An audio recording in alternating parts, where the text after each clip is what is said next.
So my name's Matt and I am an artist.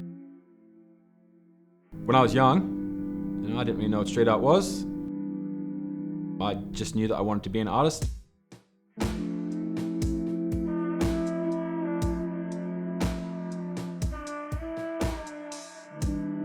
A lot of people that sort of do what I do, that do sort of street art and fine art, or fine arts with a history in street art, often their journey has been they get into graffiti and then transition to the art world. But I'm a bit different in that I sort of went art, graph, art. I've been drawing since I could pick up a pen. I was quite fortunate that I was sort of able to do life drawing and portraits at around age 9. I got into the medium of spray paint through graffiti when I was about 15. All my friends were doing it, and it's a really good sort of social outing, all of you going out doing what you love, all of you going out having to paint.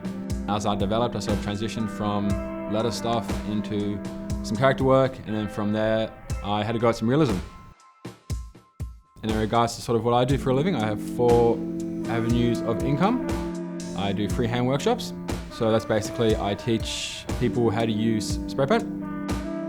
I also do tours. I take people around the city or through Fitzroy and show them some artwork. Pretty fortunate to be doing it. I'm out there talking about art, getting paid to talk about art for 2 hours. I also do commissions, which is probably the biggest earner for me. These days I'm a bit better at drawing the line between my own artwork, or what I view as my own artwork, and what I view as a job. I feel like when I was younger I used to struggle with that a bit more. I used to sort of want everything I do to be classified as my art, whereas these days I am more comfortable with being like, this is a job, this is my art. And I don't mind if I don't sign a piece, if I don't post a piece. I approach commissions like a job, basically. Keep the client happy, take the money and run. So the 4th avenue is selling my own work, selling my own personal artwork. And of all the avenues of my income, that is the one that's probably the most personal to me, the most important. Even though realistically speaking, it's probably the smallest earner for me, it is the one where most of my creative energy goes to. When I sell one of my own pieces, when people really respond to my art, that does tend to mean more than doing a commission. I do exhibit. Fortunate enough to be part of group shows. Every now and then I get asked to be in a group show. Some of the pieces I might chuck up online, people might get at me through Instagram and inquire about a piece I posted. And I also sell through the studio. So I have a lot of pieces up on the wall in my studio that are for sale. And people that walk through the studio, either on tours or just some of the general public that someone walk through, might inquire about some of the pieces I've got up, and also work through there.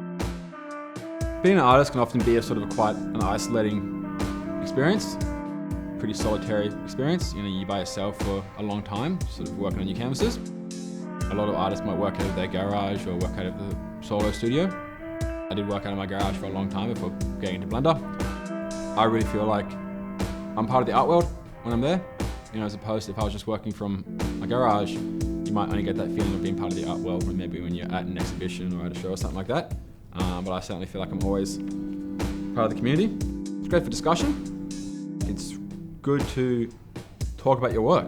Having people ask you questions, why did you do this? There was a time when I was getting into graph where I really sort of wanted to get into the street art game, which would be sort of getting paid to do my own big murals, getting invited to some of the street art festivals around the world, which pay you and stuff like that. But I guess these days, I do I would hopefully like to be considered as a bit more of a serious fine artist. I am trying to sort of make that leap. Stuff that you paint on a wall doesn't always translate to the context of a gallery. Sometimes street artists aren't always aware of sort of where their work fits into the context of art history. How does this sort of contribute? Where does your art sit? I also find these days that I am more inspired by fine artists.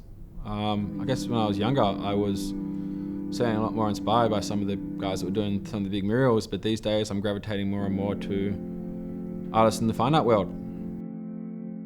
I don't feel any sense of imposter syndrome, like maybe I might have in the past. These days I'm pretty comfortable saying that I am an artist.